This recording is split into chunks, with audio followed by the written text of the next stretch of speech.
दोस्तों नमस्कार। आज हम एक बहुत ही बेहतरीन चैप्टर पढ़ने वाले हैं और इस चैप्टर का नाम है नेशनल इनकम, राष्ट्रीय आय। ठीक है, तो आइए देखते हैं। राष्ट्रीय आय को पढ़ने से पहले हम कुछ बातों का ध्यान देंगे। सबसे पहले हम देखेंगे कि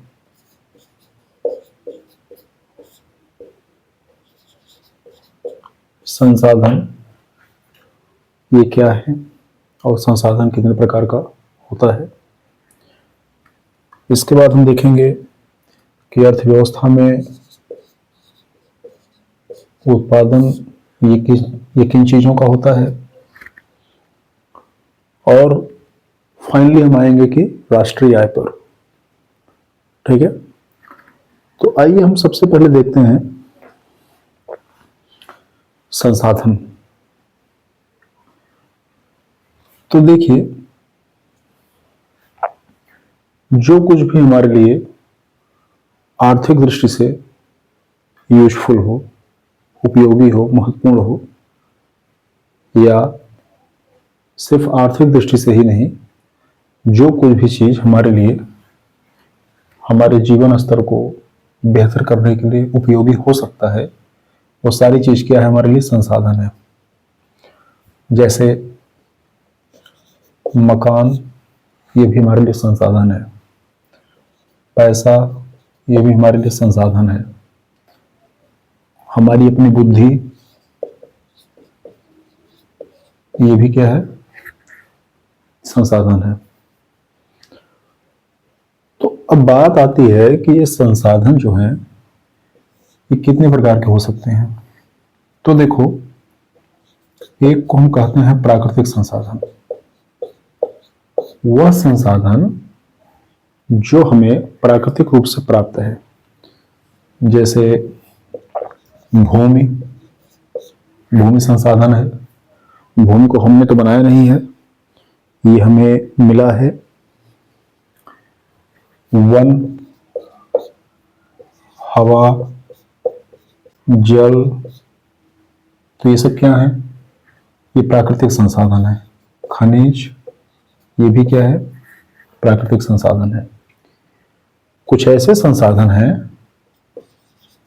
जो भौतिक हैं।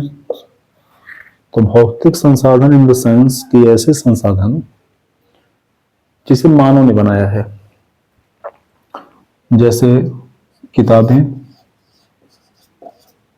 हमें प्राकृतिक रूप से नहीं मिली है, किताबों को हमने बनाया है। किताबें हमारे लिए मानव निर्मित संसाधन है।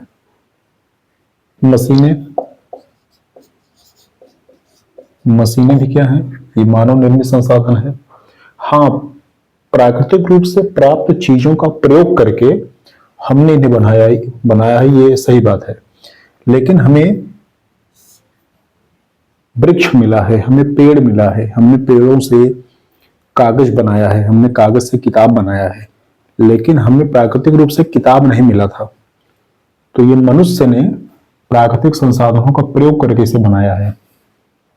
क्लियर है? तो इसी तरह मशीनें, हमें प्राकृतिक रूप से लोहा जो है, खनिज है, वो हमें मिलता है और हमने उसका प्रयोग करके मशीनों को बना दिया। ऐसे बहुत सारे संसाधन हैं। तो एक हमने देखा प्राकृतिक संसाधन और एक हमने देखा भौतिक संसाधन। तीसरा जो है मानव स्वयं में एक संसाधन है।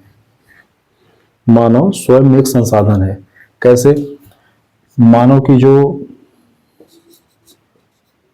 श्रम शक्ति है, मनुष्य है, मजदूरी करता है, श्रम करता है, तो उसका श्रम भी एक संसाधन है। मनुष्य की बुद्धि, ये भी एक संसाधन है। मनुष्य का ज्ञान, ये भी संसाधन है। ठीक है, तो मुझे आशा है कि आप समझ गए होंगे कि हम किन किन चीजों को संसाधन कह सकते हैं और संसाधन कितने प्रकार के हो सकते हैं। ठीक, अब आइए दूसरी बात देखते हैं उत्पादन के विषय में। तो उत्पादन किसका होगा? उत्पादन दो चीज का हो सकता है, या तो वस्तु का उत्पादन हो सकता है या तो सेवा का उत्पादन हो सकता है। तो हम किसे कहेंगे कि वस्तु है, किसे कहेंगे कि सेवा है? सीधी सीधी बात आप ऐसे समझिए कि जो चीजें दृश्य हैं वो वस्तु है, और जो चीजें अदृश्य हैं वो सेवा है। जो विजिबल है, जो दिख रहा है, जिसे हम छू सकते हैं, जिसे हम मेजर कर सकते हैं, मतलब जिन्हें हम स्पर्श कर सकें, जिन्हें देख सकें, जिनका नाप तोल कर सकें, वो चीजें क्या है? वस्तु है। ओके। और जो चीजें अदृश्य हैं, इनविजुअल हैं, जिन्हें हम स्पर्श नहीं कर सकते, जिन्हें हम देख नहीं सकते, जिनका हम मापन नहीं कर सकते, तो क्या है? वो सेवा है। अब आसान भाषा में समझिए कि मोबाइल फोन हमें दिख रहा है, नहीं, सेवा का भी मापन हो सकता है, ऐसा नहीं है कि सेवा का मापन नहीं हो सकता है। मैं उसको बताता हूँ कैसे हो सकता है। हाँ, कुछ इंडिकेटर्स लगाएंगे तो उसका मापन हो जाएगा। हाँ ठीक है। देखिए मोबाइल फोन, तो मोबाइल क्या है भाई? मोबाइल एक वस्तु है। क्या है? वस्तु है। लेकिन मोबाइल से जो हम बात कर रहे हैं ये सेवा है। क्लियर?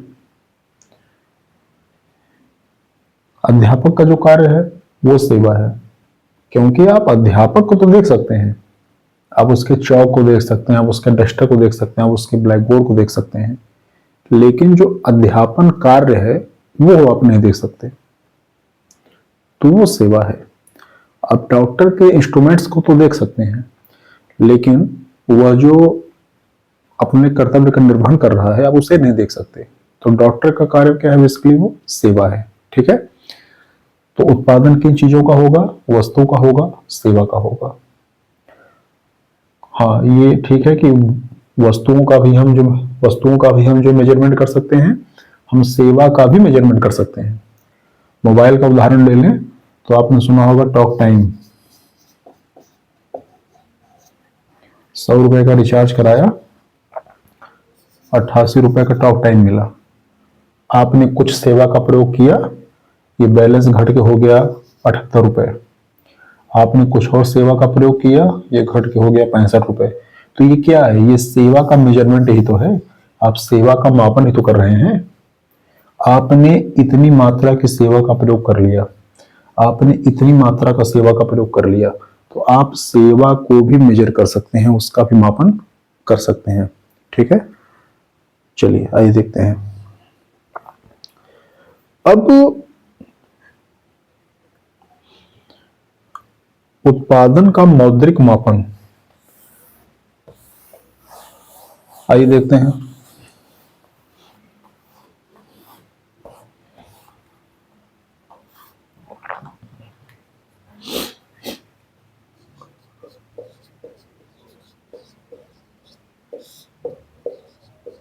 मौद्रिक मापन किसका? उत्पादन का।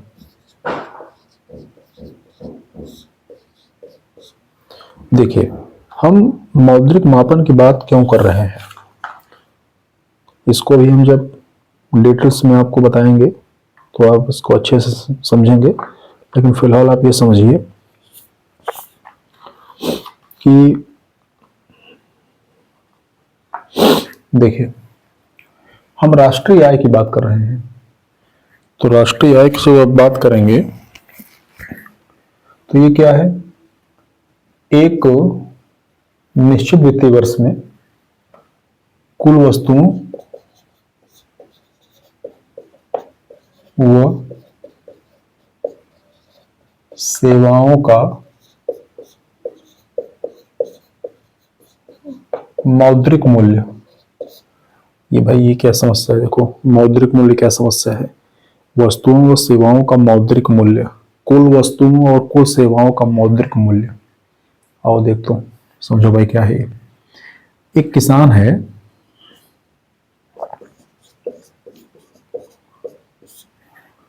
इसके पास कुछ खेत है, उस खेत से इसने 10 टन गेहूं पैदा किया। एक व्यक्ति है जिसका दूध का कारोबार है, वह एक दिन में 50 लीटर दूध, उसकी जो गाय भैंस है वो 50 लीटर दूध देती है उसको, ठीक है। एक व्यक्ति है वो मिठाई बेचता है, ये दिन भर में 10,000 रुपए की मिठाई बेच लेता है, ठीक है। एक व्यक्ति है जो राजगीर है, ये दिन भर में 500 ईंटें जोड़ लेता है, ठीक है। तो किसी भी देश में बहुत सारे लोग हैं और वो बहुत सारा काम करते हैं। अब कहा जाए कि बताओ भैया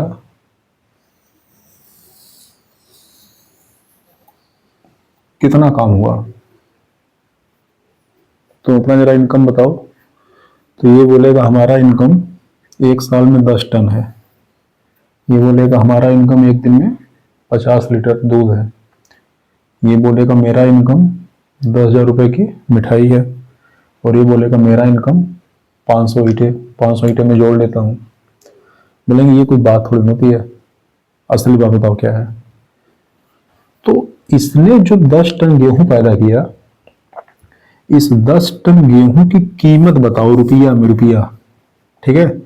और तुम जो 50 लीटर दूध पर डे तुमको मिल रहा है, 365 से मल्टीप्लाई करो, जो भी दूध होता हो साल भर का कितने रुपए लीटर है, उसको पैसे में कन्वर्ट करके पैसा बताओ, ठीक है। मिठाई कितने का बेचा, यहाँ पैसा बताओ, और 500 ईंटें जोड़ने पे तुमको कितना पैसा मिला वो बताओ। हमको ईंटा बीटा और मिठाई ना बताओ, हमें दूध ना बताओ, हमें गेहूं चावल ना बताओ, हमें क्या बताओ, इसका पैसा बताओ कितना मिला। तो यही है वस्तुओं और सेवाओं का मौद्रिक मूल्य। मान लो कोई डॉक्टर है, एक डॉक्टर है, हालांकि देश में बहुत सारे डॉक्टर हैं, इन्होंने बोला कि हम तो दिन भर में 100 मरीज देखते हैं। तो महाराज 100 मरीज देखते हैं तो उससे हमसे मतलब नहीं है, 100 मरीज देखा आपने तो आपको मुद्रा कितनी मिली वो हमको बताइए। तो यही होता है मौद्रिक मापन। अगर ऐसा हम न करें तो इसमें एकरूपता नहीं आएगी। पता चलेगा कि 140 करोड़ की आबादी है और 1000 प्रकार का रोजगार है देश में। कितने प्रकार का? 1000 प्रकार का। तो 1000 कॉलम बनाना पड़ेगा। ये दूध वाला कॉलम है, एक मिठाई वाला कॉलम है, ये मजदूरों का कॉलम है, ये मास्टर साहब का कॉलम है, ये डॉक्टर साहब का कॉलम है। सरकार तो परेशान हो जाएगी। सरकार ने कहा ये सब छोड़ो, पैसा बताओ, पैसा रोकड़ा, ठीक है। तो सबने अपना अपना रुपया बताया, सब लोगों ने बताया। नहीं बताएंगे सरकार पूछ ही लेगी, और सबको जोड़ दिया। तो इसे हम कहते हैं वस्तुओं व सेवाओं का मौद्रिक मूल्य। क्या कहते हैं? वस्तुओं सेवाओं का मौद्रिक मूल्य। क्लियर? आई थिंक क्लियर हो गया होगा। आइए देखते हैं उत्पादन का जो मौद्रिक मापन है ये किन किन तरीकों से होता है, हम इसमें क्या क्या शामिल करते हैं। तो इसमें 5 चीजें शामिल होंगी। एक को हम कहते हैं जीडीपी। क्या कहते हैं? GDP, gross domestic product. आगे इसकी हम चर्चा करेंगे विस्तृत रूप से, अभी हम इस चैप्टर का बैकग्राउंड बना रहे हैं। दूसरे को बोलते हैं एनडीपी, तीसरे को बोलते हैं जीएनपी, चौथे को एनएनपी, और पांचवा जीवीए। देखिए एक बार इसका फुल फॉर्म भी नोट कर लीजिए। परीक्षा में पूछा जाता है। इसको बोलते हैं ग्रॉस डोमेस्टिक प्रोडक्ट।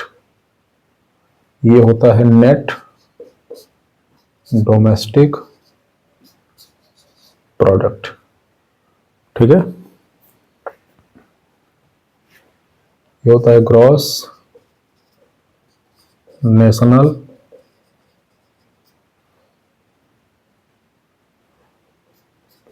प्रोडक्ट।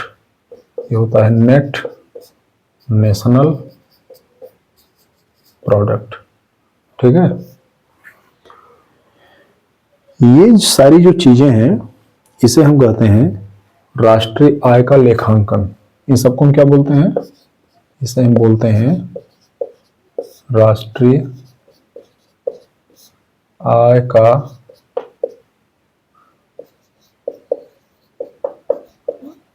लेखांकन। क्लियर? चलिए आइए देखते हैं। अब हम देखते हैं कि मौद्रिक मापन की विधियां क्या क्या है, क्योंकि जब तक हम मौद्रिक मापन नहीं करेंगे हमें किसी भी देश का, किसी भी राष्ट्र का राष्ट्रीय आय नहीं पता चलेगा। तो आइए देखते हैं मौद्रिक मापन की विधियां क्या क्या हैं।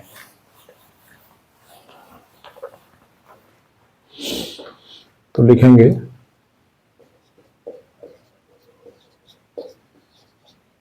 मौद्रिक मापन की विधियां। ठीक है, देखो भाई कितना प्रकार है। पहला होता है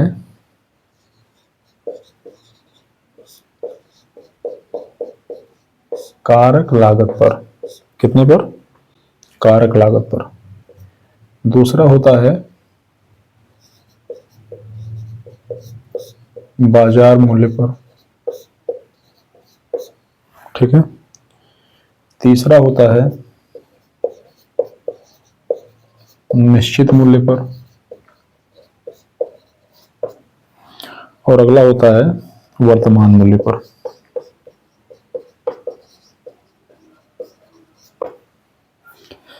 तो मौद्रिक मापन की जो विधियां हैं वो बेसिकली 4 विधियां हैं। पहला कारक लागत पर, एट फैक्टर कॉस्ट। दूसरा बाजार मूल्य पर, एट मार्केट प्राइस। ठीक है, ये बेस ईयर पे निश्चित मूल्य पर और ये वर्तमान मूल्य पर। दोनों फर्क होता है, एक में हम महंगाई को ऐड करते हैं, एक में महंगाई को ऐड नहीं करते। ठीक है, चलो देखो भाई, अब हम बात करते हैं कारक लागत की। किसकी बात करेंगे? फैक्टर कॉस्ट की बात करेंगे। देखो, कारक लागत को समझने से पहले हमें समझना पड़ेगा उत्पादन के कारक। क्या समझेंगे? उत्पादन के कारक या उत्पादन के साधन। आप उत्पादन के साधन लिख लो भाई।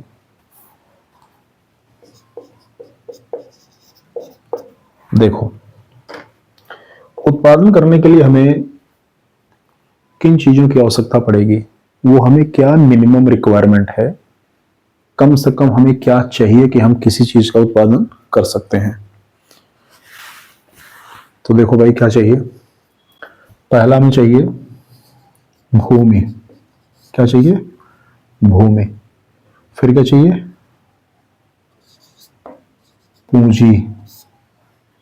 ठीक, क्या चाहिए? दूसरा पूंजी चाहिए। तीसरा क्या चाहिए? मानव श्रम।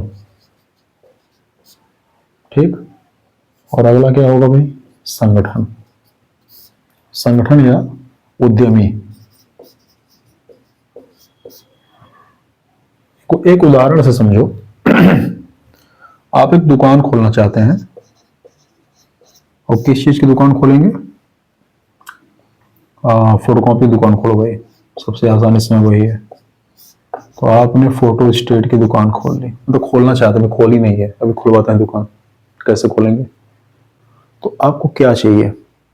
आपको चाहिए एक छोटा सा जमीन का टुकड़ा जिस पे एक प्यारा सा दुकान हो। हवा में तो खोलेंगे नहीं, कोई भी बिजनेस करेंगे तो करेंगे तो जमीन पे ही। जहाज भी उड़ाएंगे तो कहीं ना कहीं जमीन पे उतरेगा ही। तो आप कोई भी बिजनेस करिए, कोई भी व्यापार करिए, हवा में तो करेंगे नहीं। आपको एक जमीन का टुकड़ा तो चाहिए ही, दुकान के लिए, ऑफिस के लिए। तो ये हो गया जमीन। आपको जमीन मिल गया, आपको दुकान मिल गई, अब आपको चाहिए पैसा। बिना पैसे के नहीं होगा कुछ। अगर आप कोई भी छोटे से छोटा बिजनेस या बड़े से बड़ा बिजनेस करना चाहते हैं तो आपको एक मिनिमम रिक्वायरमेंट तो होगी ही पैसे की। आप सोचेंगे कि नहीं मैं जूता पॉलिश करूंगा तो आपको ब्रश चाहिए, आपको जो है उसका पॉलिश चाहिए, कुछ तो चाहिए, 200 रुपये ही सही, कुछ तो चाहिए। तो बिना पूंजी के कुछ नहीं होगा, तो आपको पूंजी चाहिए होगी। अगर आपको भूमि मिल गई, जमीन मिल गया, दुकान मिल गया, आपको पैसा भी मिल गया, तो बिजनेस करेगा कौन? तो आपको मनुष्यों की भी आवश्यकता होगी जो उस पर काम कर सकें। आप होटल खोलेंगे तो आपको मैनेजर चाहिए, वेटर चाहिए, कुक चाहिए। आप कोई दूसरा बिजनेस करना चाहते हैं, आप सोचेंगे कि मैं ट्रांसपोर्ट का काम करूंगा तो आपको जो है ड्राइवर चाहिए, आपको जो है खलासी चाहिए, कंडक्टर चाहिए। तो कोई भी आप बिजनेस करेंगे तो आपको व्यक्ति की आवश्यकता तो पड़ेगी, तो आपको मानव श्रम भी चाहिए। और इन 3 चीजों को जो पकड़ के लाएगा ना, उसे हम कहेंगे उद्यमी। वो क्या होगा? वो होगा उद्यमी, वही है बिजनेसमैन। मतलब आप किसी व्यक्ति को देख लो, क्या कहते हैं, भाई इस इतना बड़ा शोरूम है, इसमें 100 लोग काम करते हैं, इतना इसमें सामान रखा हुआ है, यार करोड़ों का शोरूम लगता है। यार इसका मालिक कौन है? कौन? हम किसको पूछ रहे हैं? हम मालिक को पूछ रहे हैं। ये मालिक कौन है? ये मालिक यही उद्यमी है। ये मालिक वही है जिसने पूरा संगठन बनाया हुआ है। ये मालिक वही है जिसने भूमि की व्यवस्था की है, जिसने पूंजी की व्यवस्था की है, जिसने मानव श्रम की व्यवस्था की है। अगर ये न होता तो भूमि पड़ा रहता, पूंजी भी पड़ी रहती, मानव श्रम भी पड़ा रहता, कोई पूछने वाला नहीं था। लेकिन इसने क्या किया? इसने सबको एक साथ कर दिया, असेंबल कर दिया। तो जब इसने असेंबल किया तो इसने एक संगठन बनाया, एक कंपनी बनाई। क्लियर? ठीक है, मुझे उम्मीद है कि आप इतना समझ गए होंगे। तो यदि आप इतना समझ गए तो आइए देखते हैं, ये जो उद्यमी था, ये जो बिजनेसमैन था, इसने यदि दुकान की व्यवस्था की, भूमि की व्यवस्था की, तो बदले में इसने दुकान के मालिक को क्या दिया? किराया दिया। क्या दिया? किराया। इसने अगर पूंजी की व्यवस्था की तो जिस व्यक्ति से इसने पूंजी लिया उसको इसने क्या चुकाया? ब्याज। क्या चुकाया? ब्याज। यदि इसने कुछ व्यक्तियों को काम पे रखा तो उन व्यक्तियों को काम के बदले इसने क्या दिया? मजदूरी दिया। सही बात है। इस व्यक्ति को खुद क्या मिला? तो इस व्यक्ति को खुद मिला रिस्क। क्या मिला? रिस्क। उद्यमी को क्या मिलता है? बिजनेसमैन को क्या मिलेगा? बिजनेसमैन को रिस्क मिलता है। रिस्क का जिम्मेदार कौन है? बिजनेसमैन है।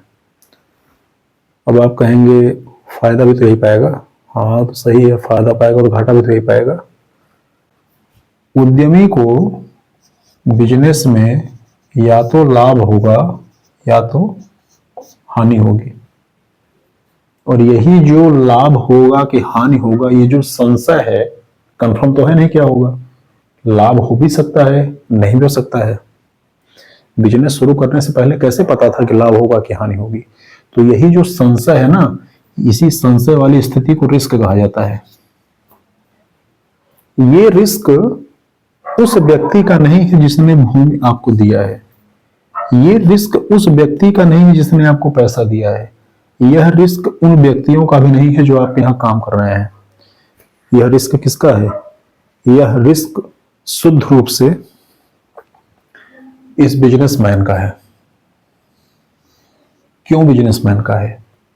इस बिजनेसमैन का रिस्क इसलिए है क्योंकि लाभ का जो हकदार है वो बिजनेसमैन है। दुकान का मालिक आपके प्रॉफिट का हिस्सेदार नहीं है। बैंक जिसने आपको लोन दिया था या वो साहूकार जिसने आपको पैसे दिए थे ब्याज पे, वह आपके प्रॉफिट में हिस्सेदार नहीं है। काम करने वाला जो कर्मचारी है वह आपके प्रॉफिट में हिस्सेदार नहीं है।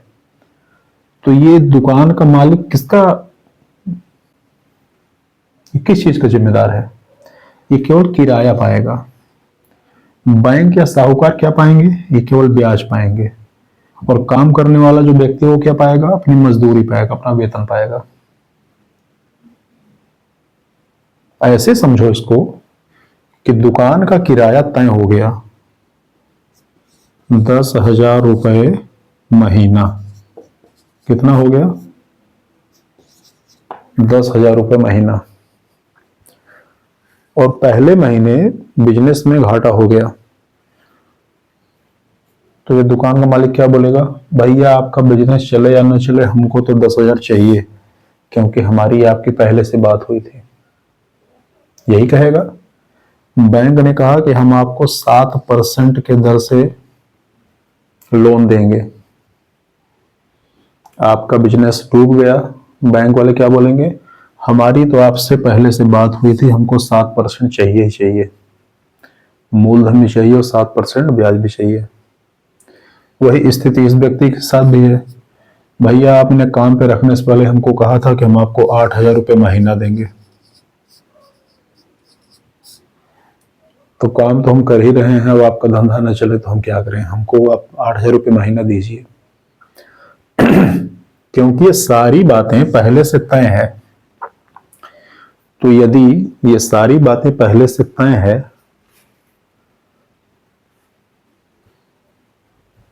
तो यदि बिजनेस में हानि हो गया तब भी ये सारी बातें पहले से तय है, बिजनेसमैन को ये देना पड़ेगा। तो यदि कंपनी को करोड़ों का फायदा हो गया तब भी तो बिजनेसमैन को केवल इतना ही देना पड़ेगा।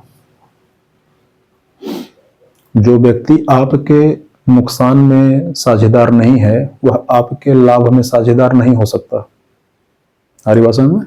तो इसलिए कहा जाता है कि ये जो उद्यमी है इसका रिस्क है, केवल इसी का है। और एक बात और आप समझ लीजिए, इकोनॉमिक्स का रूल है, लेकिन ये पूरे जीवन पे आपके अप्लाई होगा। रिस्क जितना बड़ा होगा प्रॉफिट उतना बड़ा होगा और लॉस भी उतना ही बड़ा होगा। यदि आपको जीवन में रिस्क लेना नहीं आता, बड़ा रिस्क लेना नहीं आता, तो आपको बड़ा प्रॉफिट कभी नहीं हो सकता। यदि आप बड़ा रिस्क लेने की क्षमता रखते हैं तो आपको बड़ा लॉस भी हो सकता है। दोनों के लिए तैयार रहिए। छोटा रिस्क लेंगे तो छोटा प्रॉफिट होगा और छोटा लॉस भी होगा। एक उदाहरण से समझो, एक व्यक्ति ने 10,000 करोड़ रुपए खर्च करके एक बिजनेस तैयार किया। आपको क्या लगता है 10,000 करोड़ खर्च करने के बाद जो प्रॉफिट होगा वो करोड़ों में होगा कि सैकड़ों में होगा? तो जाहिर सी बात है कि यदि 1,000 करोड़ का बिजनेस शुरू किया है तो इसका जो प्रॉफिट होगा वो भी करोड़ों में होगा और इसका लॉस भी करोड़ों में होगा। क्लियर? ये बड़ा रिस्क है क्योंकि इसने बड़ी पूंजी लगाई हुई है। अच्छा मान लो एक व्यक्ति है, इसने 200 रुपए खर्च करके गोलगप्पे की दुकान खोल ली और एक दिन रोता हुआ आया, बोला अरे भैया हमारा तो बिजनेस डूब गया। तो यदि इसकी 200 रुपए की गोलगप्पे की दुकान, ये इसका बिजनेस है, अगर ये बिजनेस इसका डूब गया तो इसको ज्यादा से ज्यादा कितना नुकसान हो सकता है? 200 रुपए का। इसने कम पैसे लगाकर, कम रिस्क लेकर छोटा व्यापार शुरू किया था, तो इसका जो नुकसान है वो भी कम होगा। हरी बात समझ में? छोटा रिस्क, छोटा नुकसान। और अगर ये कहे कि भैया आज हमको बिजनेस में बड़ा फायदा हुआ, तो बड़ा फायदा हुआ तो 200 का गोलगप्पा ये कितने का बेच के फायदा कमा लेगा? बहुत कमाएगा तो हो सकता है 500 रुपए कमा ले। 500 करोड़ तो नहीं कमा सकता ना। 200 रुपए का गोलगप्पा बेच के कोई 5 लाख रुपए तो नहीं कमा सकता। बहुत कमाएगा तो 500 कमा लेगा, 1000 कमा लेगा। तो वही मैं कहने की कोशिश कर रहा हूं कि यदि आप बड़ा रिस्क लेंगे तो बड़ा प्रॉफिट होगा, छोटा रिस्क लेंगे तो छोटा प्रॉफिट होगा। इसी तरह अगर आप छोटा रिस्क लेते हैं तो आपको छोटा लॉस होगा, और बड़ा रिस्क लेते हैं तो बड़ा लॉस होगा। ये हर व्यक्ति की अलग अलग क्षमता है कि वह कितना बड़ा रिस्क अपने जीवन में ले सकता है। आइए देखते हैं, अपने मूल टॉपिक पे आते हैं।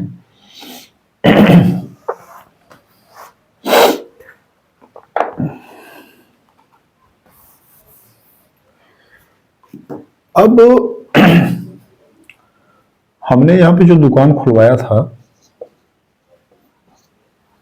क्लियर, तो भूमि का किराया देना पड़ा, पूंजी पे ब्याज देना पड़ा, जो मनुष्य उसमें काम कर रहे थे उनको मजदूरी देना पड़ा, ठीक है। और इनका, बिजनेसमैन का क्या था? प्रॉफिट था। सबकी कीमत को अगर आपने जोड़ दिया तो आपको पता चलेगा कि वास्तव में वस्तु का उत्पादन करने में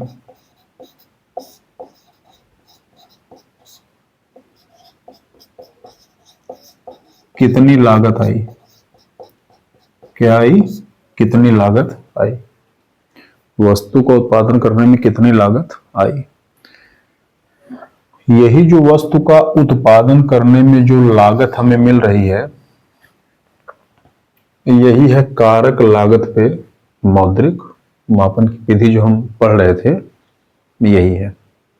इसी को हम कहते हैं कि इस वस्तु की यही कीमत है, किस पे? कारक लागत पे। मतलब इन कारकों पे जो धन व्यय हुआ है उसी को क्या कहेंगे? कारक लागत पे इसका मौद्रिक मूल्य। आई थिंक बात आप समझ गए होंगे, ठीक है। आइए एक बार इसको फिर से समझते हैं।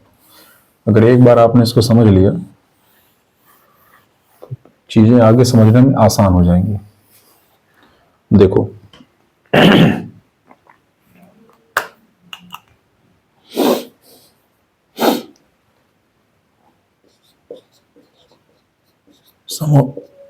समोसा की दुकान खोलते हैं। एक दुकान है जिसका प्रतिदिन का किराया 100 रुपए है, ठीक है। एक दिन का जो बेसन का खर्च है वह 500 रुपए है, ठीक है। तेल वगैरह का जो खर्च है और जो खर्च है सबको जोड़ लीजिए, 500 रुपए मान लीजिए, ठीक है। ये 500 रुपये आपको कहां से मिला? ये 500 रुपये आपको आपने किसी से उधार लिया हुआ था, ठीक ना। चलिए, ये 100 रुपये इसका किराया हो गया। आपने 2 आदमी काम पे रखा हुआ है, वो क्या है? मान लो उनका जो दिन भर का मजदूरी है कितना है? 200 रुपये है। और जिस व्यक्ति ने दुकान खोला हुआ है 300 रुपये उसका क्या हो गया? 200 रुपये उसका हो गया प्रॉफिट। तो उसे एक दिन में कुल कितना रुपए चाहिए? 1000 रुपये। 100 रुपये दुकान का किराया देना है, 500 रुपये में सामान खरीद के लाना है, 200 रुपये काम वाले को देना है जो वहां काम कर रहे हैं, और 200 अपना भी प्रॉफिट।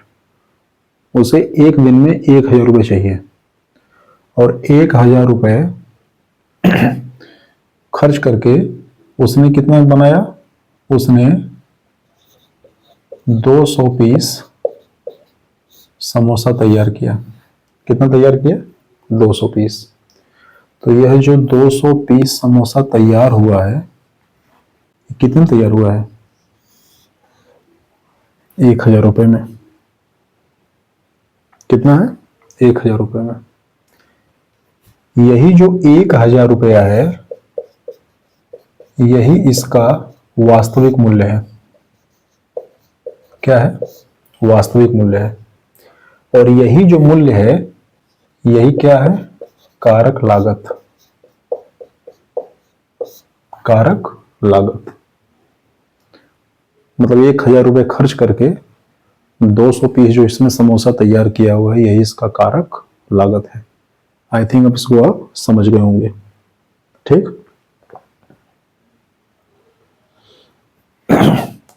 आइए अब इसको अच्छी भाषा में एक बार इसको समझ लेते हैं कि कैसे इसको लिखेंगे।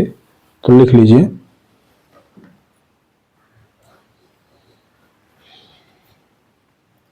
केवल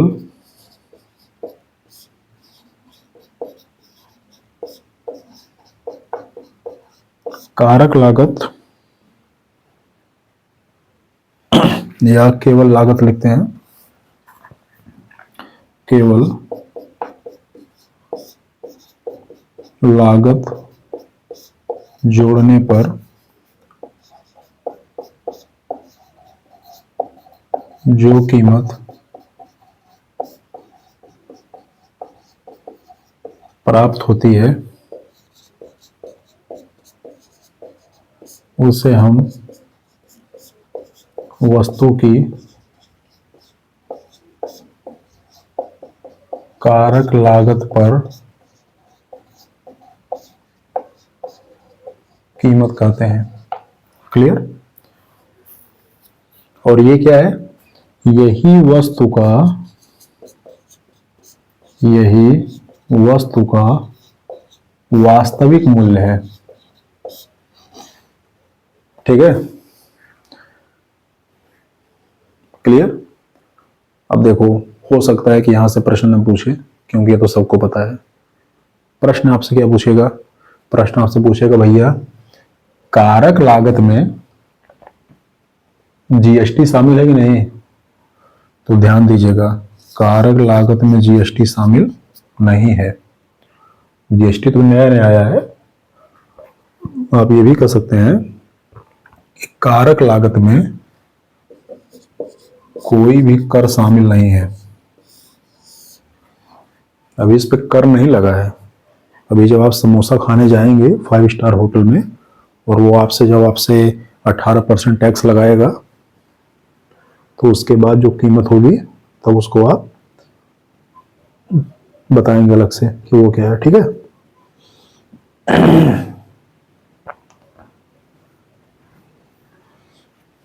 क्लियर? यहां से एक बात आप और लिख सकते हैं,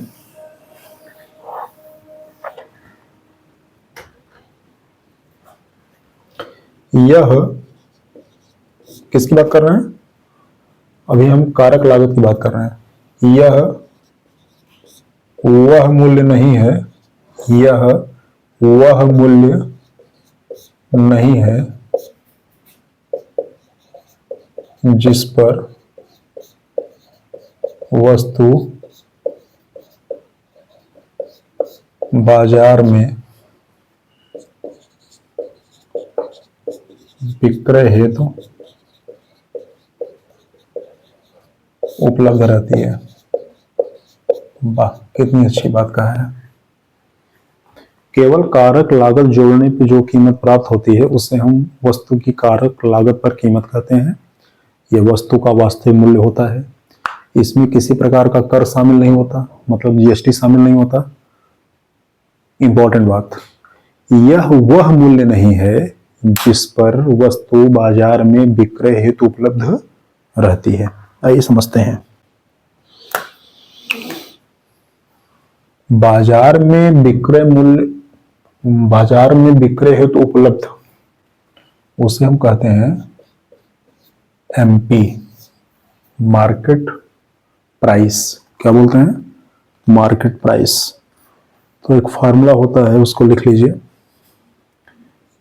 मार्केट प्राइस, बाजार मूल्य, equal to factor cost plus indirect tax. आप टैक्स लिख लीजिए, IDT, indirect tax, minus subsidies. अब ये क्या समस्या है, इसको समझो भाई, एग्जाम्पल समझो।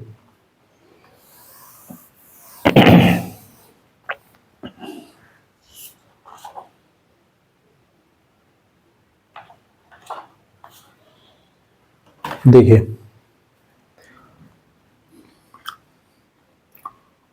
मान लीजिए यूरिया का उदाहरण लेते हैं।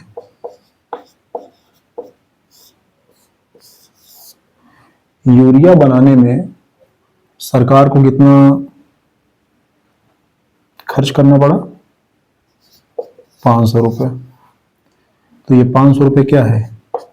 ये फैक्टर कॉस्ट है। ये क्या है? ये फैक्टर कॉस्ट है। क्लियर? तो यूरिया बनाने में सरकार को खर्च करना पड़ा 500 रुपये। सरकार ने इस पे 10% टैक्स ले लिया, तो 500 का 10% 50 रुपये। क्लियर? अब ये यूरिया कितने की हो गई? 550 की। कितने की हो गई? 550 की। अब देखो भाई, मार्केट प्राइस क्या है? लोगों ने कहा सरकार से कि हजूर ये 550 रुपये का यूरिया जो है ना, ये बहुत महंगा पड़ रहा है। तो सरकार ने कहा कोई बात नहीं है, हम इस पे 300 रुपये की सब्सिडी देंगे। क्या देंगे? 300 रुपये की सब्सिडी देंगे। तो अब देखो ध्यान से, मार्केट प्राइस बराबर factor cost plus indirect tax minus subsidy. तो 500 प्लस 50, 550, और 550 में से 300 घटाएंगे तो 250। तो वास्तव में ये यूरिया बाजार में कितने रुपए में उपलब्ध है? 250 के। गवर्नमेंट हर चीज में सब्सिडी थोड़ी देती है। हो सकता है बहुत सारी चीजें ऐसी हों जिस पे गवर्नमेंट सब्सिडी नहीं देती है। अब आप कोलगेट खरीदने जाएंगे तो गवर्नमेंट कोलगेट पे सब्सिडी तो दे नहीं रही है। तो यदि कोलगेट पे सब्सिडी आपको नहीं देगी, मान लो कोलगेट बनाने में कंपनी को कितना खर्च हुआ? 20 रुपये। क्लियर? और आपने उस पर 15% का टैक्स दे दिया, तो ये कितने का हो गया? 23 रुपये का। ध्यान दीजिएगा, 20 रुपये था इसका फैक्टर कॉस्ट, तो 23 रुपये इसका क्या है? Market price. क्या है? Market price. अब कोलगेट पे भी अगर आपको सब्सिडी मिलती तो आप 23 में से घटा देते, लेकिन सब्सिडी तो नहीं है, तो यहाँ पे नहीं घटाएंगे। यहाँ से आप दो बातें देख रहे हैं ध्यान से, तो समझिए इसको।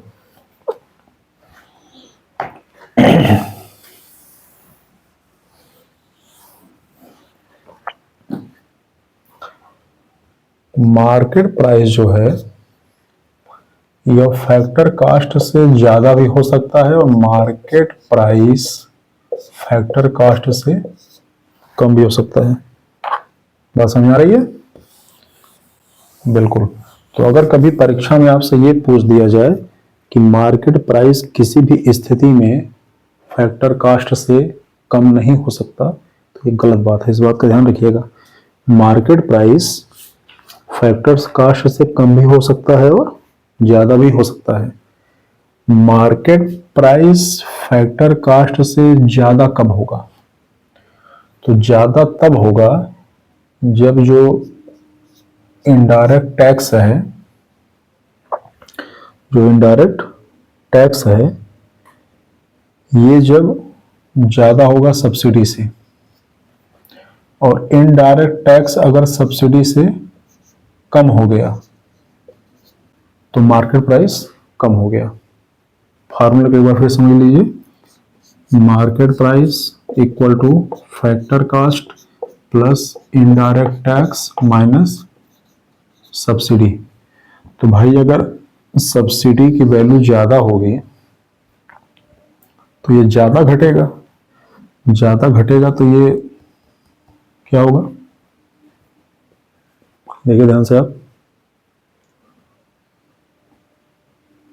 जाहिर सी बात है कि इसकी वैल्यू कम आएगी, तो कम आएगी तो मार्केट प्राइस जो है वो कम होगा। आप समझ लीजिए, इसको मैथमेटिकली समझ लीजिए। मान लो फैक्टर कास्ट 1000 रुपये है, इस पर टैक्स कितना है? 200 रुपये है, और जो सब्सिडी कितना है? मान लो 100 रुपये सब्सिडी है, तो कितना हो गया? 1200, 1200 में से 100 गए 1100। ठीक है, तो फैक्टर कॉस्ट कितना था? 1000, और मार्केट प्राइस कितना था? 1100। लेकिन अगर ये सब्सिडी बढ़ के 600 हो जाए तब क्या होगा? तो देखो, फिर देखो, 1000 प्लस 200 1200, 1200 में से 600 गया 600, तो मार्केट प्राइस कितना आएगा? 600 आएगा। क्लियर?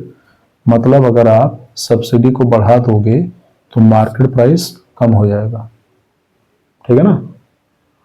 हाँ, तो कभी आप ये मत समझिएगा कि मार्केट प्राइस हमेशा फैक्टर कॉस्ट से ज़्यादा होगा।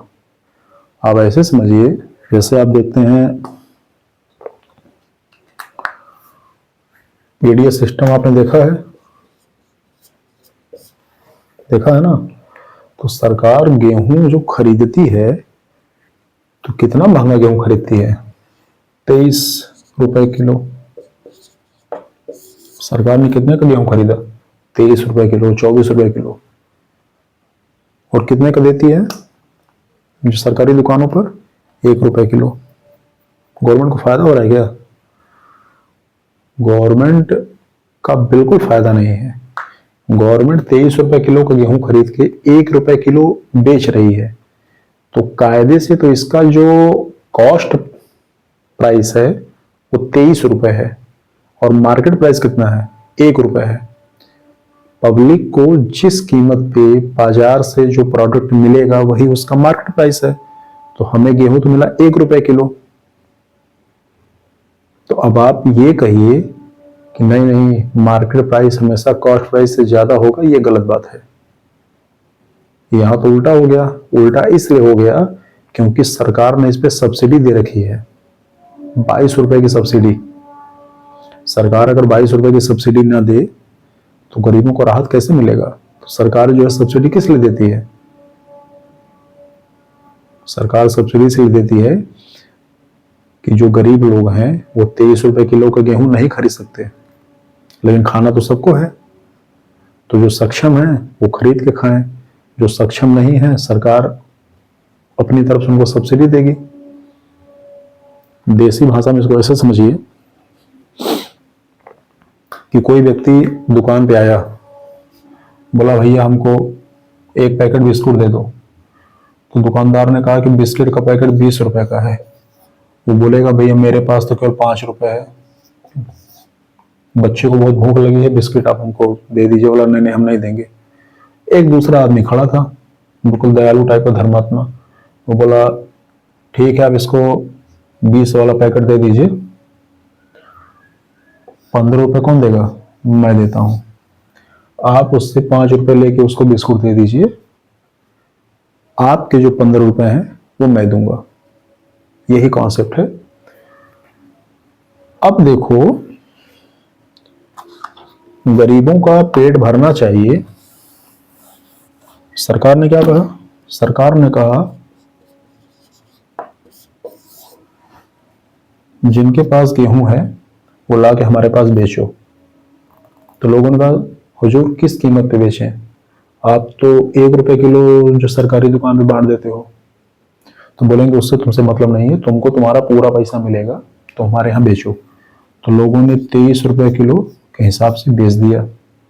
सरकार ने कहा तुमको पैसा मिल गया तुम्हारा, हाँ ठीक है अब तुम जाओ, इसको हम 1 रुपए किलो बेचेंगे। किसको बेचेंगे? जो गरीब है। आई थिंक बात समझ आ रही है।